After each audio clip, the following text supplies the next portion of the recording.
Hi guys, আসসালামু আলাইকুম, welcome back to my channel. চলে এসেছি আবার একটা নতুন ব্র্যান্ড নিউ ব্লগ নিয়ে তোমাদের কাছে। গুড আফটারনুন বন্ধুরা, কেমন আছো তোমরা? আশা করছি এই গরমে সবাই ভালোই আছো। আমার শরীরটা প্রচণ্ড খারাপ জানো তো, কাল থেকে পায়খানা বমি হয়ে, ডায়রিয়া ঠিক না কিন্তু কীভাবে লুজ মোশন হয়ে গেছে। ঠিক আছে, আজকে একটু সুস্থ আছি তোমাদের দোয়ায়। তো চলো, আজকে বেশি কিছু রান্না করতে পারিনি, ঝটাপট যেটুকু পেরেছি রান্না করেছি, তো বলি তোমাদের সঙ্গে শেয়ার করে দিই। এটা পাপা এনেছে সন্দেশ। তো চলো, প্রথমেই আছে গরম গরম সাদা ভাত, আর সঙ্গে আছে গন্ধরাজ লেবু। ঠিক আছে, সাদা ভাত আর গন্ধরাজ লেবু, ঠিক আছে। আর আছে বাঁধাকপি দিয়ে আলু দিয়ে মাংস দিয়ে তরকারি।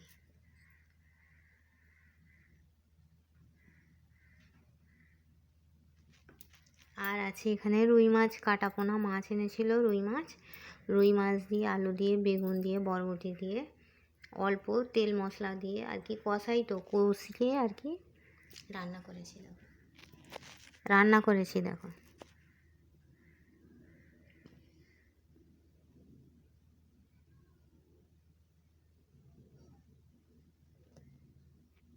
এই মাছটা একটু ভেঙে গেছে দেখো, খসাতে গিয়ে এই মাছটা একটু ভেঙে গেল, এরই অংশ এইখানটা ভেঙে গেছে, দেখতে পেয়েছো।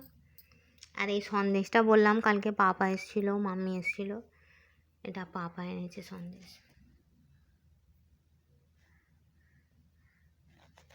অনেকগুলো ছিল, খাওয়া হয়ে গেছে, ওই কটা আছে, আর আছে জল।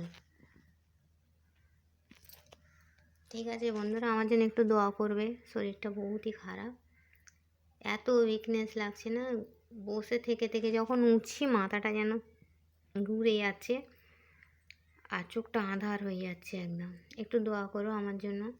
আমার ব্লগটা ভালো লাগলে লাইক করবে, কমেন্ট করবে, শেয়ার করবে, আর হ্যাঁ, সাবস্ক্রাইব করে আমার পাশে থাকবে। ঠিক আছে বন্ধুরা, তো চলো, শরীর অসুস্থওয়ালা ব্লগ, শরীর অসুস্থ থাকলেও তোমাদের সঙ্গে ব্লগ শেয়ার করে দুটো কথা বলে যা আরাম হয় না, ব্লগ করে ভাতটা খেয়ে নিলে মনে হলো যে যা, বন্ধুদের বলতে পারলাম না কি রান্না করেছি।